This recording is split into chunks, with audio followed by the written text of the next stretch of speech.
आज है chapter number 3, pair of linear equation in two variable.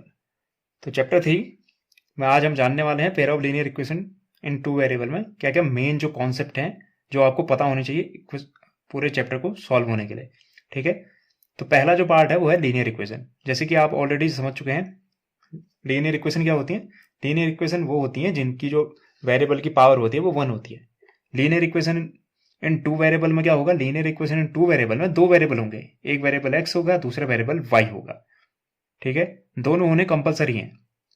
जैसे आगे लिखा गया है ए और बी की वैल्यू जीरो नहीं हो सकती साइमल्टेनियसली। साइमल्टेनियसली का मतलब दोनों एक साथ जीरो नहीं हो सकते। अगर दोनों एक साथ जीरो हो गए, बी भी जीरो हो गया और बी और ए दोनों जीरो हो गए तो सिर्फ बचेगा कांस्टेंट। तो ये लीनियर इक्वेशन नहीं रहेगी इन टू वेरिएबल। यहाँ कितने वेरिएबल दिख रहे हैं, एक्स और वाई दो वेरिएबल हैं, ए कोफिशिएंट है, बी भी कोफिशिएंट है और सी क्या है, कांस्टेंट है। तो कंडीशन ये है ए और बी दोनों साथ साथ जीरो नहीं हो सकते। ऐसा हो सकता है, जरूर हो सकता है कि बी जीरो हो जाए पर ए रह जाए। तो हम क्या लिख देंगे, अगर सपोज बी जीरो हो गया तो इक्वेशन कैसी लिखी जाती है। सपोज मैं एक इक्वेशन लिखता हूं, 2x² प्लस 13 इक्वल टू 0। इसमें क्या दिख रहा है आपको, स्क्वायर लिख दिया, 2a प्लस 13 इक्वल टू 0। तो ये भी क्या कहलाएगी, लीनियर इक्वेशन कहलाएगी। क्यों, क्योंकि इसमें हमारे पास एक वेरिएबल है। इसको अगर मैं चाहूं तो इस फॉर्म में लिख सकता हूं ना। कैसे, मैं लिखूंगा 2x प्लस बी की वैल्यू क्या हो जाएगी, बी की वैल्यू हो जाएगी 0 into y plus 13 equal to 0। ऐसा लिखा जा सकता है। दोनों में से अगर एक भी जीरो है तो चल जाएगा काम, लेकिन दोनों जीरो हो जाएंगे तो नहीं चलेगा। ठीक है, तो ये कंडीशन है, ए और बी की वैल्यू क्या होती है, जीरो नहीं होती है।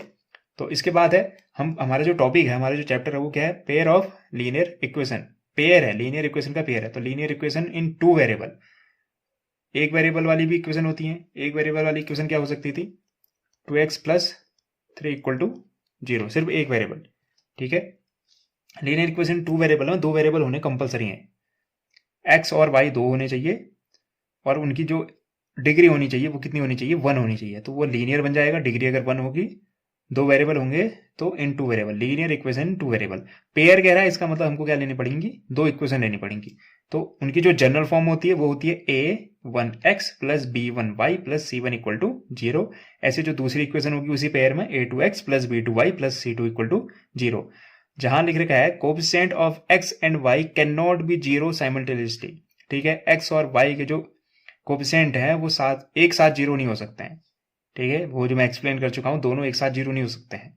जीरो होंगे तो फिर वो लीनियर इक्वेशन रहेगी नहीं। ठीक है, अगला है solution of linear equation. Linear equation के सॉल्यूशन कैसे फाइंड करते हैं। तो सॉल्यूशन क्या होता है, हमारे पास वेरिएबल कितने हैं, दो वेरिएबल हैं, एक्स और वाई। तो pair of values, one for x and other for y. X और वाई की वैल्यू जिसकी वजह से क्या हो जाए, इक्वेशन सेटिस्फाई हो जाए, इक्वेशन क्या हो जाए, बैलेंस हो जाए, वो कहलाते हैं सॉल्यूशन। एक्स एक सर्टेन वैल्यू होगी एक्स की, एक सर्टेन वैल्यू होगी वाई की, वो क्या कर देंगे, इक्वेशन को सेटिस्फाई कर देंगे। यानी सेटिस्फाई मतलब LHS इक्वल टू RHS। तो एक्स और वाई की वो वैल्यू कहलाती है सॉल्यूशन ऑफ इक्वेशन। अब हम यहाँ पे एक एग्जांपल लेके देखते हैं। ये क्या है, linear equation in one variable.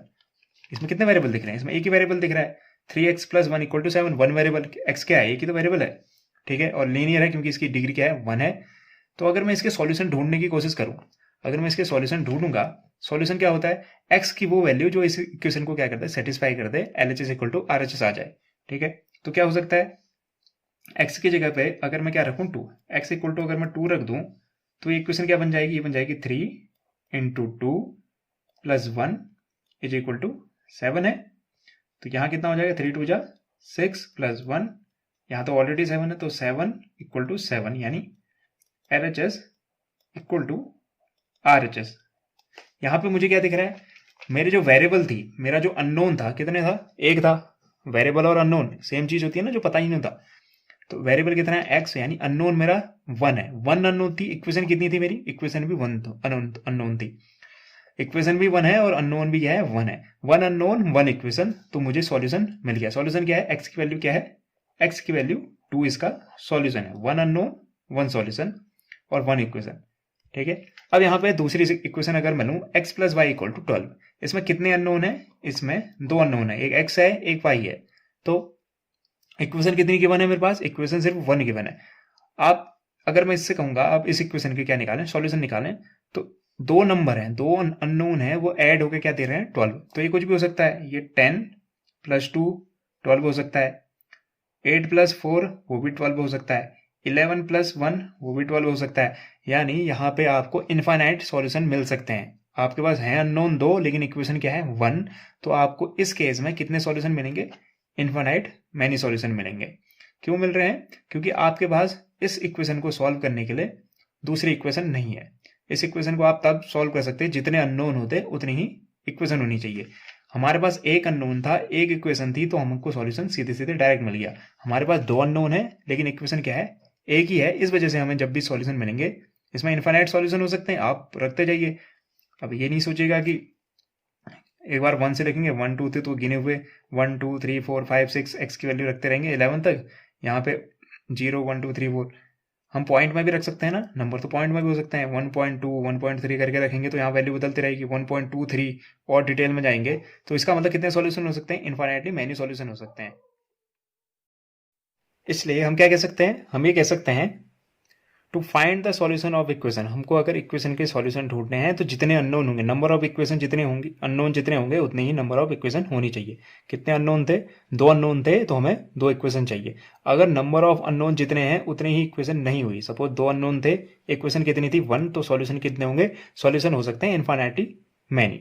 ठीक है, अब हम आगे बढ़ते हैं कि सॉल्यूशन एक्चुअल में फाइंड कैसे किया जा सकता है। अगर हमारे पास लीनियर पेयर हैं, पेयर ऑफ लीनियर इक्वेशन है, तो उनके सॉल्यूशन फाइंड करने के कितने तरीके हैं? तो ग्राफिकली उसमें कितने तरीके होते हैं? दो तरीके होते हैं। एक तो ग्राफिकल तरीका होता है ग्राफ की हेल्प से, दूसरा एल्जेब्रिक तरीका। एल्जेब्रिक तरीके में भी 3 तरीके हैं हमारे पास, और ग्राफिकल में हमारे पास मेथड्स हैं जिसकी हेल्प से हम ये चेक कर सकते हैं कि ये जो सॉल्यूशन है वो इंटरसेक्टिंग है या फिर पैरेलल है या फिर कोइंसाइड लाइन है। तो इसको हम क्या कर सकते हैं? कंपेयर करके इनके रेशियो को, लीनियर पेयर इक्वेशन के रेशियो को A1/A2, B1/B2, C1/C2 को कंपेयर करके पता कर सकते हैं। लेट सपोज हम मान लेते हैं 12 थी, इक्वेशन क्या थी हमारी? x + y = 12, और दूसरी इक्वेशन है हमारे पास, क्योंकि पेयर की बात कर रहे हैं, तो 2x + 2y = 24। अगर मैं इसके सॉल्यूशन निकालने की कोशिश करूं तो इसके कितने सॉल्यूशन आएंगे? हम स्टैंडर्ड इक्वेशन के साथ कंपेयर करें। स्टैंडर्ड इक्वेशन क्या थी? A1x + B1y C1 इधर हो चाहे इधर हो, लेकिन दोनों के केस में सेम होनी चाहिए। अगर इसका C1 इधर है तो इसका C2 भी इधर होना चाहिए, अगर इसका C1 इधर है तो इसका C2 भी इधर होना चाहिए। तो ऐसी सिचुएशन है। तो आप अगर इस सिचुएशन को गौर से देखें, पहली जो इक्वेशन है उसी में अगर आप 2 से मल्टीप्लाई करो तो क्या दूसरी इक्वेशन नहीं आ सकती? पहली इन्फॉर्मेशन क्या है? पहली इन्फॉर्मेशन है कि x + y, दो नंबरों को ऐड करोगे तो रिजल्ट कितना आएगा? 12 आएगा।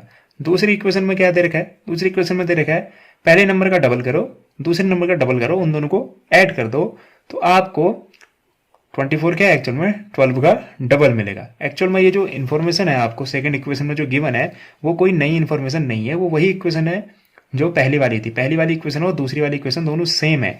तो अगर मैं यहाँ पे A1/A2 निकालू, A1/A2 पता है ना, x का कोफिशिएंट कहलाता है A1 पहली वाली इक्वेशन में, दूसरी वाली इक्वेशन में कहलाता है A2। A1/A2 निकालेंगे कितना आएगा? 1/2। और B1/B2 निकालू, B1 मतलब y का कोफिशिएंट पहली इक्वेशन में, दूसरी इक्वेशन में y का कोफिशिएंट B2 कहलाता है, यानी 1/2 आ जाएगा। अगेन यहाँ पे आ जाएगा 12/24, जिसको सॉल्व करके अगेन क्या आ जाएगा? 1/2। तो ये तीनों क्या है? इक्वल दिख रहे हैं। क्योंकि ये इक्वेशन एक्चुअल में दो इक्वेशन भले ही दिखने के लिए दिख रही हैं, लेकिन एक्चुअल में कोर इनका देखा जाएगा तो दो इक्वेशन नहीं, एक ही इक्वेशन है। क्योंकि एक्चुअल में पहली इक्वेशन को ही मल्टीप्लाई करके दूसरी इक्वेशन आती है। और जैसे अभी हम एक्सप्लेन कर चुके हैं, अननोन कितने थे? 2 अननोन थे, 2 अननोन थे। अगर 2 अननोन को सॉल्व करना है, उसका सॉल्यूशन फाइंड करना है, तो मेरे पास 2 इक्वेशन होनी चाहिए। 2 इक्वेशन मतलब दूसरी इक्वेशन अलग होनी चाहिए। ये एक्चुअल में दूसरी इक्वेशन है ही नहीं, ये दूसरी इक्वेशन नहीं है, वही इक्वेशन है। क्योंकि मेरे पास 2 अननोन है, इक्वेशन मेरे पास 1 ही है, तो सॉल्यूशन कितने होंगे? सॉल्यूशन होंगे इनफाइनाइटली मैनी सॉल्यूशन। क्यों? समझ में आया ना? क्योंकि एक्चुअल में ये जो दूसरी इक्वेशन है, दूसरी है नहीं, ये पहली इक्वेशन को ही मल्टीप्लाई करके दूसरी इक्वेशन है। इसलिए जब भी 2 अननोन है और इक्वेशन एक ही है, तो सॉल्यूशन होंगे इनफाइनाइटली मैनी सॉल्यूशन होंगे। और अगर मैं इसको ग्राफ में रिप्रेजेंट करना चाहूँ, क्योंकि ये 2 इक्वेशन नहीं है, आप पहली वाली इक्वेशन के लिए ग्राफ ड्रॉ करोगे तो आपको क्या मिलेगी? एक लाइन मिलेगी। एक लाइन मिलेगी। और दूसरी इक्वेशन भी आपको पता है, भले डबल करके आई है तो इक्वेशन वही ना, तो अगर आप ड्रॉ करोगे तो वो भी क्या आएगी, उसी के ऊपर आएगी। यानी लाइंस क्या करती हैं ग्राफिकली, ये दोनों लाइन अगर आप ड्रॉ करोगे ऐसी सिचुएशन में, जब सिचुएशन क्या हो, a1/a2 equal to b1/b2 equal to c1/c2, तो जो सॉल्यूशन होंगे वो इनफाइनाइट सॉल्यूशन होंगे। जो लाइंस होंगी वो क्या करेंगे, एक दूसरे को कोइंसाइड करेंगी। और इस तरह की इक्वेशन, जब इस तरह की इक्वेशन हो, जब भी सॉल्यूशन होगा किसी भी सिचुएशन में अगर सॉल्यूशन है तो उस तरह की इक्वेशन कहलाती है कंसिस्टेंट इक्वेशन। ठीक है, साथ ही साथ क्या कहते हैं उसको, डिपेंडेंट कहते हैं। कंसिस्टेंट इक्वेशन, जब भी सॉल्यूशन होंगे, चाहे एक हो चाहे एक से ज्यादा हो, ऐसी इक्वेशन क्या कहलाती है जिसमें सॉल्यूशन मिल रहा हो, उसको कहते हैं कंसिस्टेंट इक्वेशन। दूसरी सिचुएशन क्या हो सकती थी, दूसरी सिचुएशन ये हो सकती थी a1/a2 और b1/b2 आपस में इक्वल ना हो, यानी x plus 2x plus 9y equal to 13 ले लो, दूसरी ले लो 3x plus 2y equal to 10। तो अगर मैं यहां पे a1/a2 निकालूं, ये बन जाएगा 2/3, और b1/b2 निकालूंगा तो ये आएगा 9/2। दोनों को सॉल्व करेंगे तो ये दोनों कभी भी इक्वल नहीं आएंगे। और आप देख के बता सकते हैं ये दोनों इक्वल आ रहे हैं, नहीं, दो अननोन है, इक्वेशन कितनी है, दो, और दोनों अलग अलग हैं। यहाँ की तरह ट्रिक नहीं है कि आपको 2 मल्टीप्लाई करके सेम इक्वेशन दे दी, दोनों अलग अलग इक्वेशन है, दो अननोन दो इक्वेशन, तो सॉल्यूशन कितने होंगे, यूनिक सॉल्यूशन होगा, ओनली वन सॉल्यूशन कह लीजिए या फिर यूनिक सॉल्यूशन कहिए, इनका एक यूनिक सॉल्यूशन होगा पहली चीज। और इनको अगर ग्राफ में रिप्रेजेंट करोगे, क्योंकि दोनों अलग अलग इक्वेशन है, तो इनकी जो लाइंस बनेगी वो भी क्या बनेगी, अलग अलग बनेगी। पहले की बन सकती है और ये दूसरे की, दोनों क्या करेंगे, एक दूसरे को किसी एक पॉइंट पे इंटरसेक्ट करेंगी। लाइंस जहां पे इंटरसेक्ट करती है वही क्या होता है, सॉल्यूशन होता है। तो इंटरसेक्टिंग करेंगी तो इंटरसेक्टिंग लाइन कितनी जगह कट करती है, एक जगह, तो इसका क्या होगा, यूनिक सॉल्यूशन। अगर इसका सॉल्यूशन मौजूद है तो इस तरह की इक्वेशन क्या कहलाती है, कंसिस्टेंट इक्वेशन। यहां भी सॉल्यूशन था, इनफाइनाइट सॉल्यूशन था, तब भी कंसिस्टेंट कहलाएगी, एक सॉल्यूशन था तब भी ये कंसिस्टेंट इक्वेशन कहलाएंगी। तो इनका ग्राफ बनाओगे, इंटरसेक्टिंग लाइंस बनेगी, इसमें कोइंसिडेंट लाइन बनेगी, इसमें वन सॉल्यूशन, इसमें इनफाइनाइट सॉल्यूशन। तीसरा केस क्या हो सकता था, सपोज ये इक्वेशन है x plus y equal to 12, इसका मैंने डबल किया 2x, इसका डबल किया 2y, लेकिन मैंने क्या कर दिया, यहां पे इसका डबल ना करके लिख दिया 25। तो आपको यहां पे क्या दिख रहा है, आपको ये दिख रहा है यहां पे जो सिचुएशन थी, जो ओरिजिनल इक्वेशन थी, उसका डबल डबल हुआ, लेकिन दूसरे जो सी कांस्टेंट टर्म है उसमें डबल नहीं हुआ। उसमें क्या होगी, चालाकी कर दी, उसमें डबल नहीं किया। होना क्या चाहिए था, कायदे से होना क्या चाहिए था, जैसे यहाँ डबल है, अगर मैंने इसको 2 से मल्टीप्लाई किया तो ये बनना चाहिए था, लेकिन यहाँ 2 से मल्टीप्लाई करके ये नहीं बना। यहाँ भी दिख रहा है मुझे रिएक्शन क्या दिख रहा है, अगर मैं रेशियो निकालूं 1/2, a1/a2 का रेशियो निकालूंगा 1/2, b1/b2 का रेशियो निकालूंगा, वो भी कितना आ रहा है 1/2। ये भी क्या आना चाहिए था 1/2, लेकिन ये 1/2 नहीं आया, ये आ रहा है 12/25, यानी क्या है, अनइक्वल है, नॉट इक्वल है। तो 1/2 आपस में इक्वल है, और ये डज नॉट इक्वल टू इन दोनों के है, a1/a2 equal to b1/b2 does not equal to c1/c2 के है। इस तरह की सिचुएशन जब a1/a2 b1/b2 के इक्वल तो होता है, लेकिन c1/c2 के इक्वल नहीं होता है, तब जो सॉल्यूशन होते हैं वो नो सॉल्यूशन होते हैं। नो सॉल्यूशन क्यों है, क्योंकि कायदे से इसको क्या होना चाहिए था, डबल होना चाहिए था। यहाँ से इसको डबल कर रहे हैं, इसको भी डबल कर रहे हैं, तो इसको भी डबल होना चाहिए था, लेकिन डबल नहीं हुआ। तो इसने जो है रूल्स क्या कर दिया, ब्रेक कर दिया। तो ये क्या है, इक्वेशन क्या है, इनकंसिस्टेंट इक्वेशन है। इनकंसिस्टेंट इक्वेशन है, इसलिए इसके सॉल्यूशन क्या होंगे, नो सॉल्यूशन। अगर कभी सॉल्यूशन नहीं हो रहे हैं तो उस तरह की इक्वेशन क्या कहलाती है, इनकंसिस्टेंट इक्वेशन। और ऐसा कब होगा, अभी मैंने बताया, ग्राफ में जितनी जगह लाइन से एक दूसरे को कट करेंगे उतने ही सॉल्यूशन होंगे। कितनी जगह कट कर रही है पहले वाले केस में, एक जगह इंटरसेक्टिंग लाइन है, एक जगह कट कर रही है तो वन सॉल्यूशन हो गया। दूसरी जगह क्या हो रहा था, कोइंसाइड कर रही थी। कोइंसाइड का मतलब समझ रहे हो, एक से ज्यादा इनफाइनाइट पॉइंट ऐसे हैं तो दोनों के लिए कॉमन है, इनफाइनाइट पॉइंट कॉमन है। यहाँ पे कितना कॉमन है, एक पॉइंट। यहाँ पे कितने पॉइंट कॉमन है, बहुत सारे, तो सॉल्यूशन भी बहुत सारे हो गए। यहाँ पे क्या हो रहा है, लाइंस क्या करेंगी, एक दूसरे को कभी कट ही नहीं करेंगी, दोनों लाइन क्या होंगी, पैरेलल होंगी, एक दूसरे को कट ही नहीं कर रही हैं, तो सॉल्यूशन भी क्या होंगे, नो सॉल्यूशन। तो ये थी 3 सिचुएशन ग्राफिकल मेथड से। ग्राफिकल मेथड से आप क्या करोगे, आपको इक्वेशन गिवन होगी, आप a1/a2 b1/b2 c1/c2 का रेशियो निकालोगे। रेशियो की मदद से आप ये बता सकते हो कि इस ग्राफिकली लाइंस क्या करेंगे, इंटरसेक्टिंग होंगी, कोइंसाइड करेंगी या फिर पैरेलल होंगी। इंटरसेक्ट करेंगी तो वन सॉल्यूशन, कोइंसाइड करेंगी तो इनफाइनाइट मैनी सॉल्यूशन, और पैरेलल रहेंगी तो नो सॉल्यूशन। अब हम दूसरे मेथड की ओर बढ़ते हैं। दूसरा मेथड क्या है, एल्जेब्रिक मेथड। एल्जेब्रिक मेथड में पहला मेथड है सब्स्टिट्यूशन मेथड। सब्स्टिट्यूशन मेथड में क्या करते हैं, हम वन वेरिएबल की वैल्यू निकालते हैं और उसको क्या कर देते हैं, दूसरी इक्वेशन में प्लेस कर देते हैं। तो एग्जाम्पल से समझते हैं। सपोज पहली जो लीनियर इक्वेशन है वो है y minus two x plus two x equal to 1, दूसरी है x plus two y equal to 12। ये माइनस का है, इस वजह से पीछे लिखा गया, उससे कोई फर्क नहीं पड़ता। अब आप क्या करो, या तो पहली इक्वेशन से या दूसरी इक्वेशन से, ठीक है, या तो पहली से या दूसरी से किसी एक वेरिएबल की वैल्यू निकाल लो। किसके टर्म्स पे? दूसरे वेरिएबल के टर्म्स पे। समझने के लिए दूसरे इक्वेशन से मैं x इक्वल टू क्या लिख सकता हूँ? x इक्वल टू मैं लिख सकता हूँ, ऑलरेडी उधर क्या था 12, ये माइन प्लस टू वाई को उधर भेज दूंगा तो वहां जाके क्या बन जाएगा? Minus two y. तो मैंने क्या किया, मैंने एक इक्वेशन ली, जरूरी नहीं है सेकंड, आप फर्स्ट भी ले सकते हैं। किसी एक इक्वेशन से एक वेरिएबल का वैल्यू निकालना है। एक वेरिएबल की वैल्यू ऐसी होनी चाहिए कि वो दूसरे के ऊपर डिपेंडेंट हो। यहाँ पे दिख रहा है ना, x की वैल्यू किसके ऊपर डिपेंडेंट है? टू वाई के ऊपर, y के ऊपर डिपेंडेंट है। इस वैल्यू को क्या कर दो? सब्सटीट्यूट कर दो। सेकेंड से निकाला है तो इस वैल्यू को सब्सटीट्यूट कहाँ करोगे? फर्स्ट पे। अगर फर्स्ट से निकाल रखा है तो उसको करोगे सेकेंड पे substitute.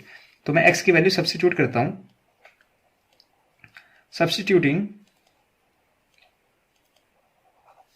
Value of x in equation first पे क्यों कर रहा हूं? क्योंकि मैंने जो वैल्यू निकाली है वो सेकंड से निकाली है, तो इसको फर्स्ट पे सब्सटीट्यूट कर दूंगा। जहां भी मुझे x दिखेगा उसके बदले में क्या लिखने वाला हूं? 12 माइनस टू वाई। तो y ऑलरेडी है, ठीक है, माइनस की जगह माइनस, टू की जगह टू, x आया, x देखते ही मैंने क्या लिख दिया? 12 minus two y is equal to 1। तो इसको सॉल्व कर लेते हैं। y माइनस टू से अंदर मल्टीप्लाई करेंगे, 12 टू जा 24, लेकिन माइनस का 24, minus minus plus, two two जा 4y हो जाएगा इक्वल टू 1। 4y ये है, एक y ये है, कितना बन गया? 5y minus 24 is equal to 1।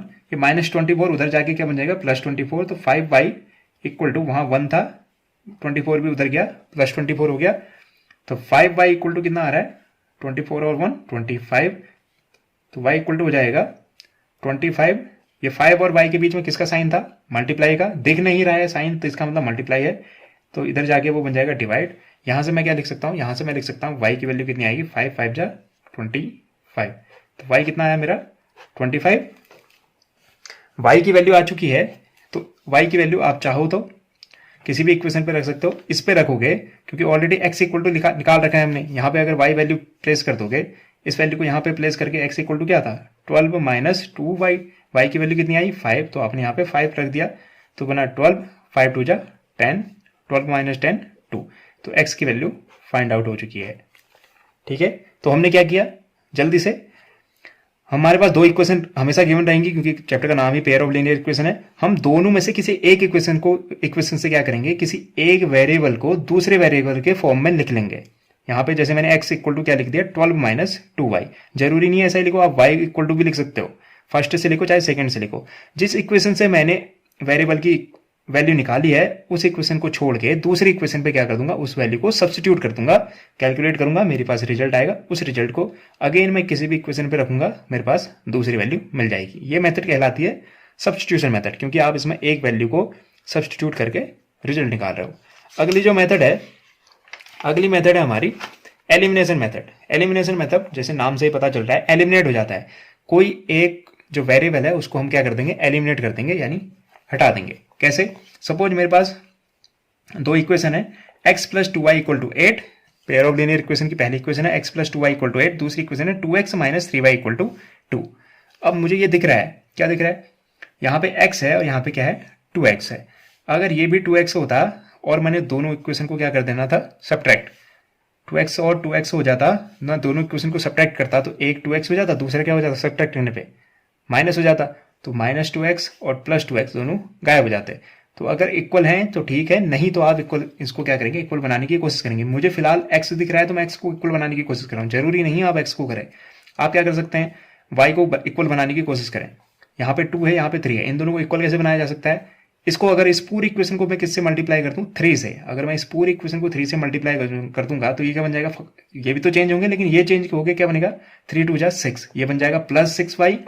इस पूरी इक्वेशन को अगर मैं 2 से मल्टीप्लाई कर दूं तो 3 2 जा 6, लेकिन ये किसका बनेगा? Minus 6y। तो जैसे ही मैं इन दोनों को ऐड करूंगा, एक माइनस 6y है, एक प्लस 6y है, दोनों क्या हो जाएंगे? y वाले टर्म गायब हो जाएंगे, सिर्फ बचेगा x वाला टर्म। तो आप चाहो तो x को एलिमिनेट कर दो, आप चाहो तो y को एलिमिनेट कर दो। कंडीशन ये है कि दोनों के कोफिशिएंट क्या होने चाहिए? इक्वल होने चाहिए। कोफिशिएंट इक्वल होने चाहिए, साइन इक्वल हो या ना हो उससे कोई फर्क नहीं पड़ता। कोफिशिएंट इक्वल होंगे और साइन क्या हो? अलग अलग। जैसे ये माइनस है, ये प्लस है, मैंने कोफिशिएंट इक्वल कर दिए, ये माइनस प्लस है यानी साइन अलग अलग है, तो मैं क्या करूंगा, ऐड करूंगा। दोनों के साइन अलग अलग हैं, कोफिशिएंट इक्वल है, तो मैं ऐड करूंगा। अगर दोनों के साइन क्या है, एक जैसे हैं और कोफिशिएंट इक्वल है, तो मैं दोनों को सब्ट्रैक्ट करूंगा।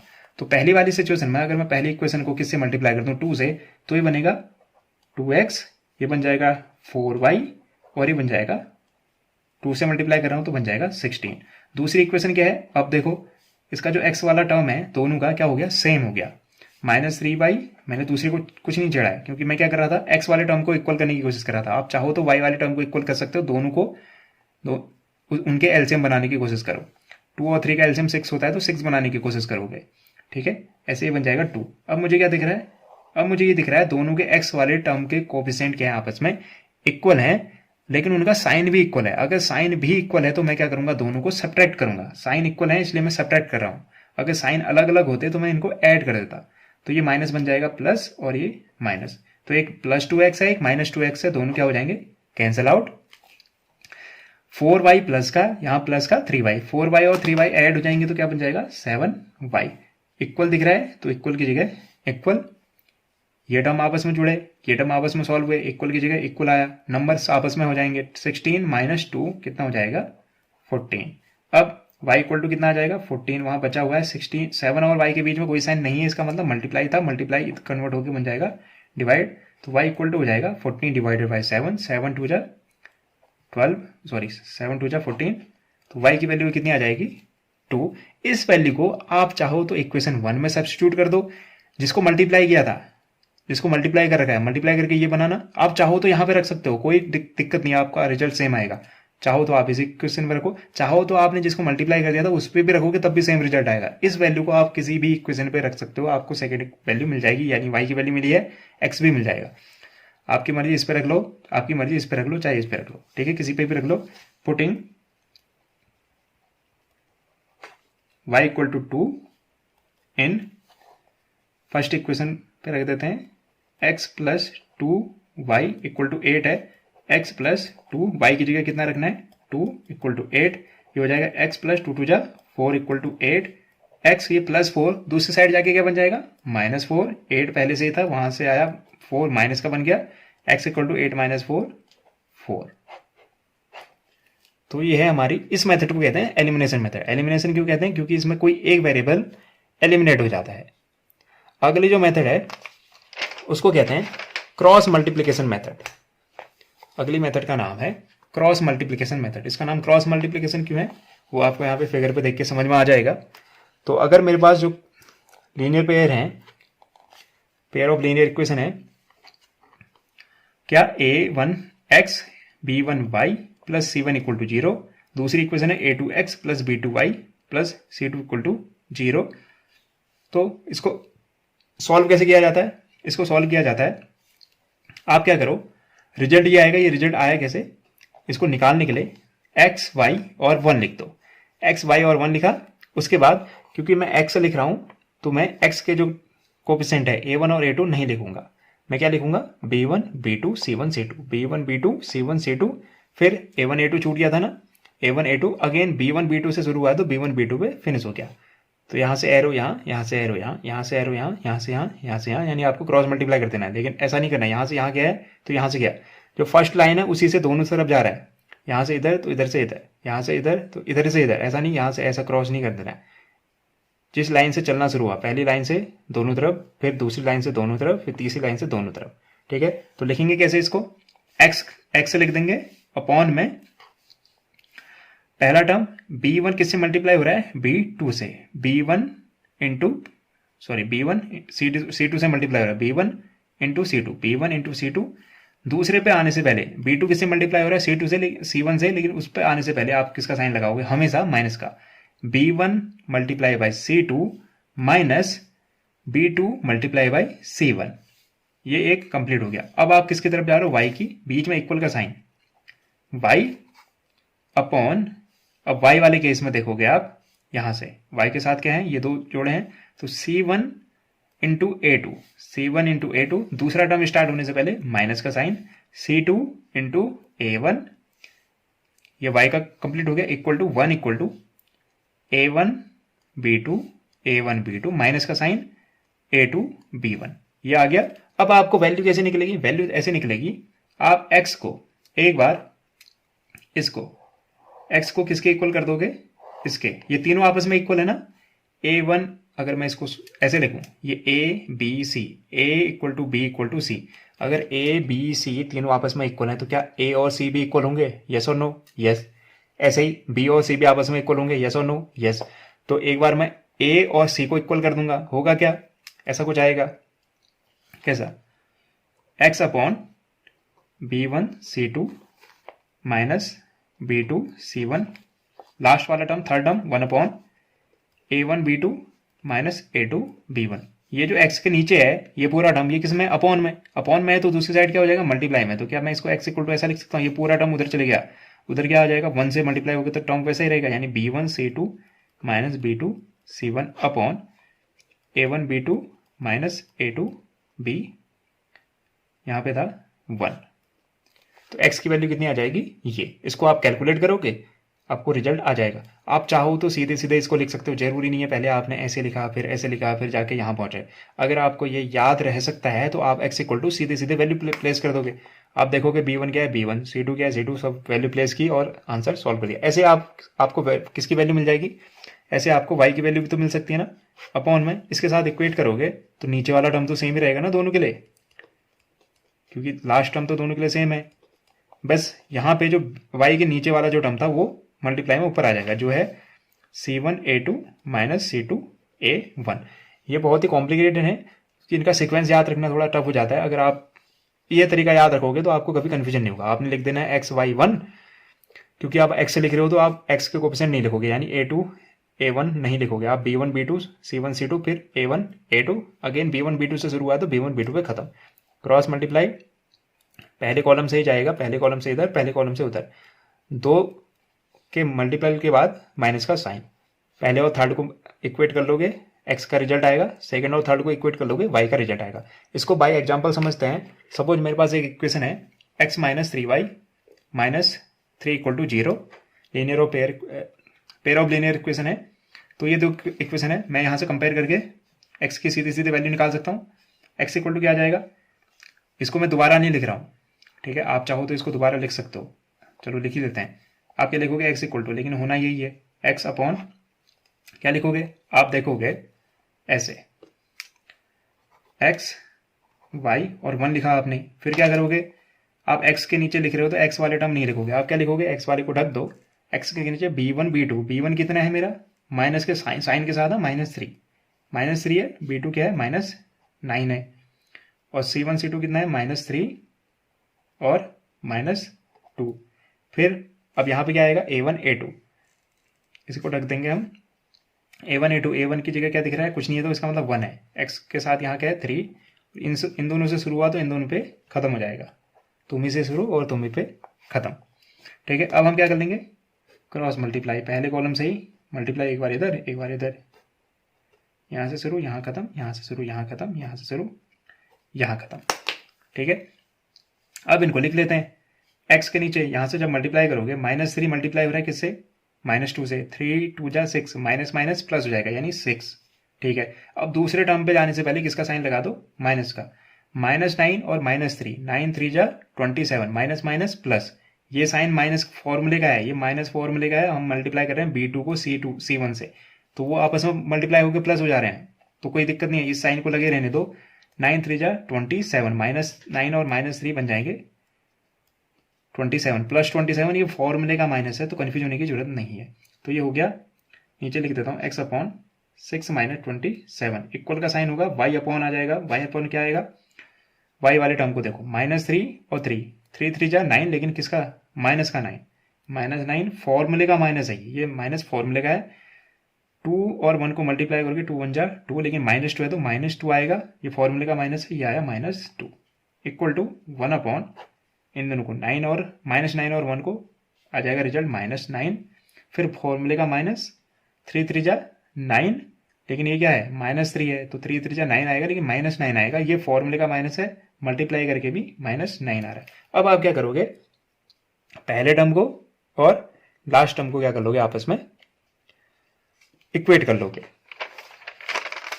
इक्वेट कर लेते हैं।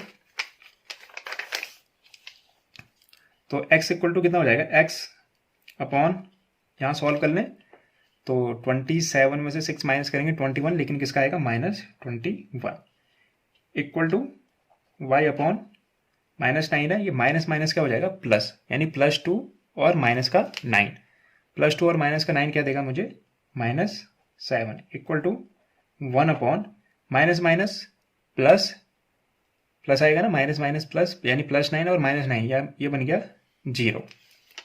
तो ये आ गया रिजल्ट 0। और समथिंग अपॉन 0 क्या होता है, नॉट डिफाइंड होता है। ये नॉट डिफाइंड क्यों आ रहा होगा, क्योंकि हमने जैसे पहले कंपेयर किया था, हमने क्या किया था, कंपेयर किया था ना, नॉट डिफाइन आ रहा है।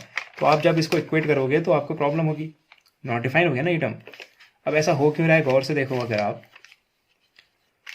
आप इसको किससे देखो, गौर से देखोगे तो आपको क्या दिख रहा होगा, इक्वेशन क्या थी हमारी, ये मेथड सही है, यहाँ पे आके आपको लगे कहाँ रिजल्ट नहीं आया तो कुछ गड़बड़ हो गया, कुछ गलत नहीं बताया।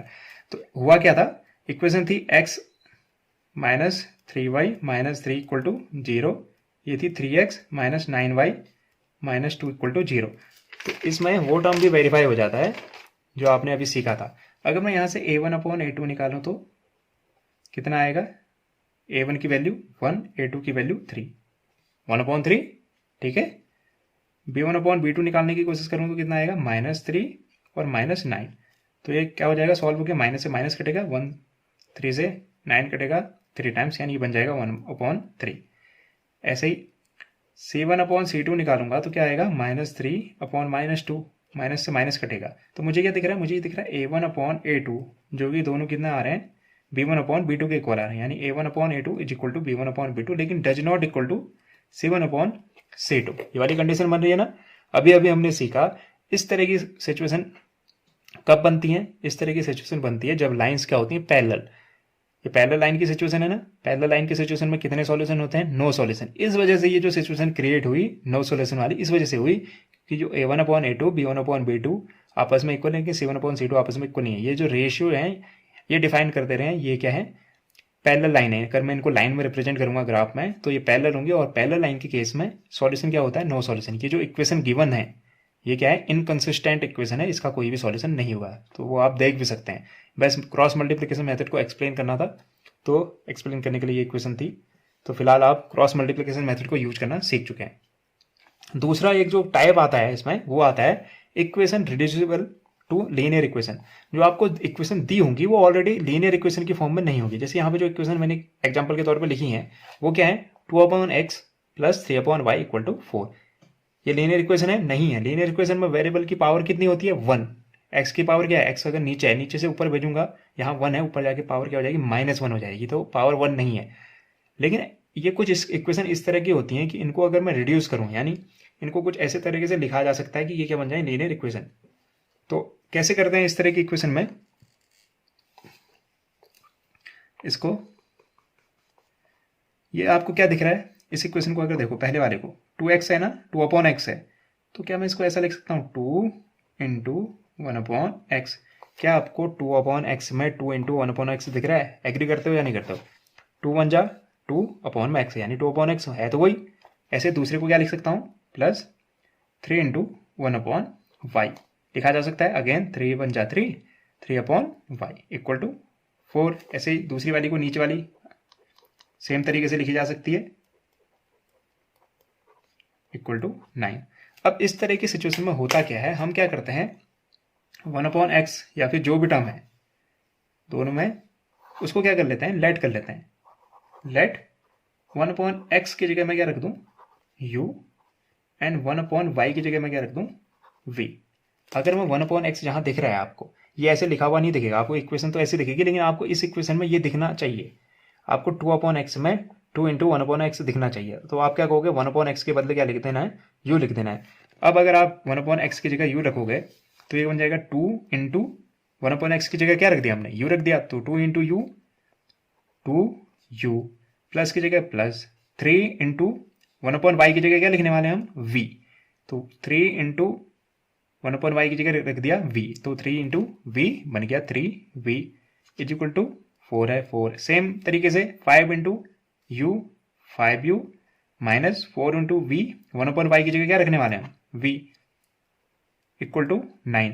अब इसको देखो, अब जो इक्वेशन फॉर्म हुई है इस इक्वेशन को रिड्यूस करके मैंने इस फॉर्म में लिख दिया। अब इसमें अगर आप कंपेयर करोगे, u की पावर कितनी है 1, v की पावर 1 है, यानी ये क्या है, पेयर ऑफ लीनियर इक्वेशन है। पहले ये पेयर ऑफ लीनियर इक्वेशन थी नहीं, लेकिन इनको रिड्यूस करके ऐसा लिखा जा सके। तो जो फोर्थ टाइप होता है वो कुछ ऐसा होता है। तो इस तरह से हम इन क्वाड्रेटिक इक्वेशंस को क्या कर सकते हैं, सॉल्व कर सकते हैं।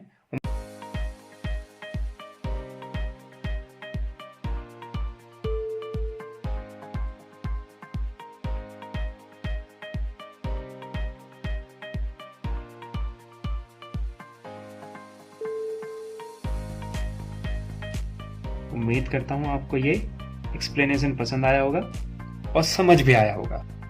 Thank you and have a nice day.